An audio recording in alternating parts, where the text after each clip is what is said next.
बिस्मिल्लाहिर्रहमानिर्रहीम। अस्सलामु अलैकुम। मोअज़्ज़िज़ नाज़रीन, आज हम बात करते हैं हज़रत सालेह अलैहिस्सलाम के वाक़े के बारे में। दिन गुजरते गए और लोग शैतान के वसवसे में आ गए। कुफ्र और शिर्क फैलता गया। ऐशो इशरत, शराब व शबाब में लोग मस्त हो गए। फिर अल्लाह पाक ने इनकी तरफ हज़रत सालेह अलैहिस्सलाम को भेजा। ये अरबी नबी थे। इनको कौम समूद की तरफ नबी बनाकर भेजा गया। कौम समूद कौम आद की नस्ल से थी। कदीम जज़ीरतुल अरब के शुमाल मगरबी इलाके में वाक़े वादी करा अपनी हरियाली और शदाबी में बेमिसाल है। इस वादी पर कौम समूद की हुक्मरानी थी, जबकि इसके मद्दे मुकाबल जनूब मशरकी अरब पर कौम आद काबिज थी। कौम समूद भी कौम आद की तरह निहायत ताकतवर, तवीरुल कामत और जबरदस्त शान और शौकत की मालिक थी और इसे फन तामीर में भी कमाल हासिल था। पहाड़ों को तराश कर इंतहाई खूबसूरत इमारतें बनाने का फन गोया इन पर खत्म था। इस कौम के दारुल हुकूमत का नाम हिजर था, जो हिजाज मुकद्दस से शाम जाने वाले कदीम रास्ते पर वाक़े है। अब ये इलाका मदाइन सालेह कहलाता है। कौम समूद आलीशान महलात, सरसब्ज और शदाब खेत और नेमतों की फरवानी के सबब गरूर, तकब्बुर और सरकशी के नशे में चूर थे। चूँकि तकब्बुर और कुफर का चोली दामन का साथ है, तो ये भी इब्लीस के पैरोकार बन गए। हालांकि कुछ अरसा पहले ही कौम आद पर कहरे इलाही के मनाजिर इनके सामने थे। ये भी अपने हाथों से तराशे हुए पत्थर के खुदाओं की इबादत करते थे। इनके माशरे से हक व इंसाफ नापैद हो चुका था। बेहयाई, फाहिशी आखिरी हदूद छू रही थी। मुकद्दस इंसानी रिश्तों का एहतराम खत्म हो चुका था। रक्स व सुरूर, ऐश व इशरत, शराब व शबाब उनकी जिंदगियों के लाजमी जुज़ बन चुके थे। ऐसे में अल्लाह ताला ने इस कौम में से ही एक खुदा तरस और बहुत नेक इंसान हज़रत सालेह अलैहिस्सलाम को नबूवत के मनसब पर फाइज फरमाया। कुरान करीम में इरशाद बारी ताला है, और हमने कौम समूद की तरफ भेजा इनके भाई सालेह को। दीगर नबियों की तरह हज़रत सालेह अलैहिस्सलाम ने भी अपनी कौम को राह रास्त पर लाने की बहुत कोशिशें की। वो दिन रात इन्हें समझाते रहे कि ऐ मेरी कौम, तुम अल्लाह की इबादत करो, इसके सिवा तुम्हारा कोई माबूद नहीं है। इसी ने तुमको पैदा किया और आबाद किया, तो इससे मग़फ़िरत मांगो और इसके आगे तौबा करो। बेशक मेरा परवरदिगार नज़दीक भी है और दुआ कबूल करने वाला भी है। इस पर कौम इनके खिलाफ होगी और उन्होंने कहा, ऐ साले, इससे पहले हम तुमसे कई तरह की उम्मीदें रखते थे, अब वो खत्म हो चुकी हैं। क्या तुम हमको इन चीजों से मना करते हो जिनको हमारे बुजुर्ग पूछते चले आए हैं, और जिस बात की तरफ तुम हमको बुलाते हो इसमें हमें कभी शबा है। हज़रत सालेह अलैहिस्सलाम की मुसलसल नसीहत और इसके नतीजे में गरीब लोगों का ईमान लाना कौम समूद के सरदारों के लिए तशवीश का बाइस था। दरअसल गरूर और तकब्बुर की दलदल में धन से ये लोग इस बात का तसव्वुर भी नहीं कर सकते थे कि कोई आम आदमी इस तरह महफिलों, चौक चौराहों पर खड़ा होकर इनके आबा व अजदाद के खुदाओं की नफी करे और सिर्फ एक अनदेखे रब की इबादत की बात करे। चनाचे इस मसले का हल ढूंढने के लिए सब सरदार सर जोड़ कर बैठे और फिर मुतफ़क़ा तौर पर एक नतीजे पर पहुंचने के बाद उन्होंने हज़रत सालेह अलैहिस्सलाम को बुलाया और कहा, ऐ सालेह, अगर तुम अल्लाह के सच्चे पैगम्बर हो तो हमको कोई ऐसा मोइज़ा दिखाओ जिसे देखकर हमें तुम पर यकीन आ जाए। हज़रत सालेह अलैहिस्सलाम ने फरमाया, ऐ मेरी कौम के लोगों, तुम क्या मोइज़ा देखना चाहते हो? उन्होंने कहा, हम चाहते हैं कि ये जो सामने चट्टान है, इसमें से एक ऐसी ऊँटनी बरामद हो जो बच्चा दे, हम सब के लिए दूध मुहैया करे और इसमें फलां फलां खूबियाँ हों। हज़रत सालेह अलैहिस्सलाम ने इनसे फरमाया, अगर मैं तुम्हारी शर्त पूरी कर दूं तो क्या तुम ईमान ले आओगे? उन्होंने जवाब दिया, हाँ, हम तुम्हारे रब पर ईमान ले आएंगे। हज़रत सालेह अलैहिस्सलाम ने अल्लाह ताला के हुजूर गिड़गिड़ा कर दुआ फरमाई और अपनी कौम की फरमाइश पूरे करने की इल्तिजा की। अल्लाह ताला ने अपने नबी की दुआ कबूल फरमाई और देखते ही देखते चट्टान फट गई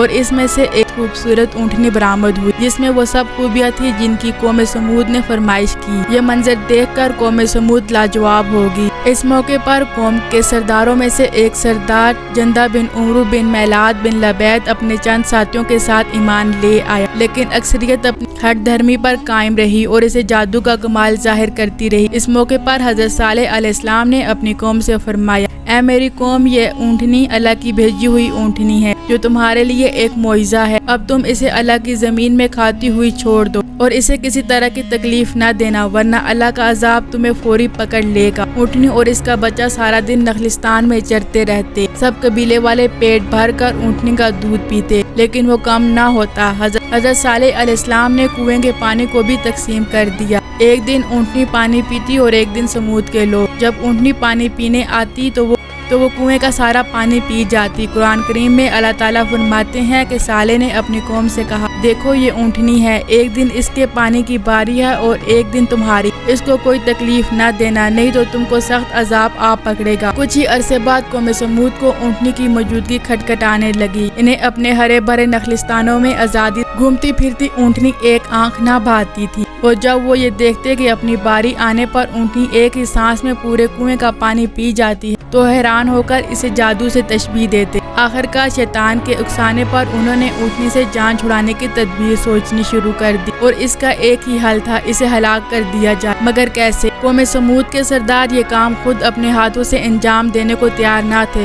سو انہوں نے دو نہایت اونچے اور مالدار خاندان کی آزاد منش عورتوں کو راضی کیا، اور وہ قوم کے کسی نوجوان سے یہ کام کروائیں، جس پر ان عورتوں نے 2 اوباش نوجوانوں کو اونٹنی کے قتل پر آمادہ کیا، جن کے ساتھ مزید 7 اوباش نوجوان شامل ہو گئے۔ قرآن پاک کی سورہ نمل میں اللہ تعالیٰ نے حضرت صالح علیہ السلام کا واقعہ بیان کرتے ہوئے فرمایا، شہر میں 9 افراد کی ایک جماعت تھی جو ملک میں فساد مچاتے پھرتے تھے اور اصلاح نہیں کرتے تھے، اور پھر حسب پروگرام ایک دن یہ 9 افراد اونٹنی کے انتظار میں کنویں کے پاس گھاٹ لگا کر بیٹھ گئے، جبکہ قوم کے لوگ اللہ کے عذاب کے ڈر سے چھپ کر یہ منظر دیکھنے لگے۔ جب اونٹنی کنویں کے قریب آئی تو مصدع نامی شخص نے تیر چلایا اور ٹانک سے خون کا فوارہ جاری ہو گیا۔ اونٹنی کو زخمی دیکھ کر باقی لوگ خوفزدہ ہو کر پیچھے ہٹ گئے۔ اونٹنی پر تلوار کے بھرپور وار کیے گئے۔ اونٹنی شدید زخمی ہو کر زمین پر گر پڑی اور ایک زوردار چیخ ماری۔ اسی اثنا میں زخمی اونٹنی کو گھیرے میں لے کر اس پر نیزوں اور تلواروں کے لاتعداد وار کیے گئے، جس سے وہ ہلاک ہو گئی۔ ادھر اس کا بچہ بھاگتا ہوا پہاڑ پر چڑھا اور چیخیں مارتا ہوا غائب ہو گیا۔ ایک روایت یہ بھی ہے کہ ان درندوں نے پیچھا کر کے اسے بھی مار ڈالا۔ اونٹنی کے قتل کے بعد جب ان لوگوں نے دیکھا کہ کوئی عذاب نازل نہیں ہوا تو مارے خوشی کے دیوانے ہو گئے اور جشن مناتے ہوئے چیخ چیخ کر حضرت صالح علیہ السلام کو چیلنج کرنے لگے، تم جس عذاب سے ڈراتے اسے لا کر دکھاؤ۔ قرآن پاک میں ارشاد باری تعالیٰ ہے، آخر انہوں نے اونٹنی کو کاٹ ڈالا اور اپنے پروردگار کے حکم سے سرکشی کی، اور کہنے لگے کہ صالح علیہ السلام جس چیز سے تم ہمیں ڈراتے تھے، اگر تم اللہ کے پیغمبر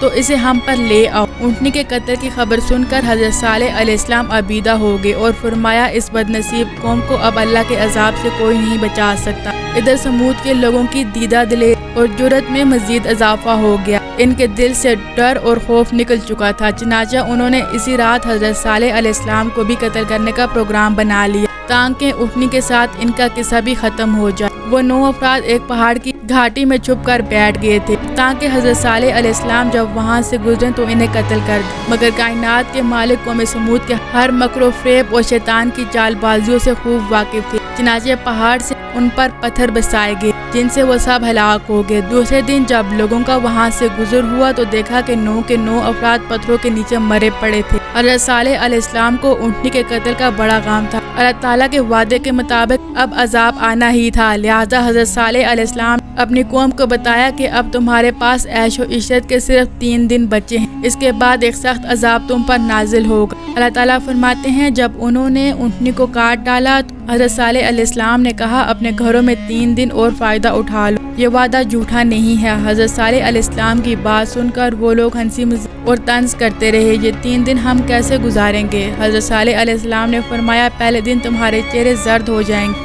دوسرے دن سرخ ہو جائیں گے، اور تیسرے دن تمہارے چہروں پر نحوست پوری طرح عیا ہو جائے گی، یعنی وہ سیاہ پڑ جائیں گے، اور چوتھے دن تم پر قہر الہی نازل ہوگا۔ اور پھر جب تینوں دن ایسا ہی ہوا تو وہ خوفزدہ ہو گئے اور انتظار کرنے لگے کہ اب کس قسم کا عذاب نازل ہونے والا ہے۔ ابھی چوتھے دن کا سورج طلوع ہی ہوا تھا کہ آسمان سے ایک بہت تیز چیخ کی آواز چنگاڑ کی صورت میں بلند ہوئی، جس نے ان کے کانوں کے پردے پھاڑ دی، دل دلا دیے۔ چیخوں کی آواز کے ساتھ ہی ان کی روحیں جسموں کا ساتھ چھوڑنے لگی اور وہ اپنی اپنی جگہوں پر اوندے پڑے سسک سسک کر ختم ہونے لگے۔ کفر و شرک میں مبتلا، غرور و تکبر میں ڈوبے لوگوں کا شاندار اور بارونق شہر خاموشہ میں تبدیل ہو کر ہمیشہ کے لیے عبرت کا نشان بن گیا۔ اللہ تعالیٰ نے قرآن کریم میں ارشاد فرمایا ہے، اور جن لوگوں نے ظلم کیا تھا ان کو چنگاڑ کی صورت میں عذاب نے آ پکڑا تو وہ اپنے گھروں میں اوندے پڑے رہ گئے، گویا کبھی ان میں بسے ہی نہ تھے۔ سن رکھو، سمود نے اپنے پروردگار سے کفر کیا۔ اللہ تعالیٰ نے اس عذاب سے حضرت صالح علیہ السلام اور ان پر ایمان لانے والوں کو محفوظ رکھا اور انہیں اپنی مہربانی سے بچا لیا اور اس دن کی رسوائی سے محفوظ رکھا۔ بے شک تمہارا پروردگار طاقتور اور زبردست ہے۔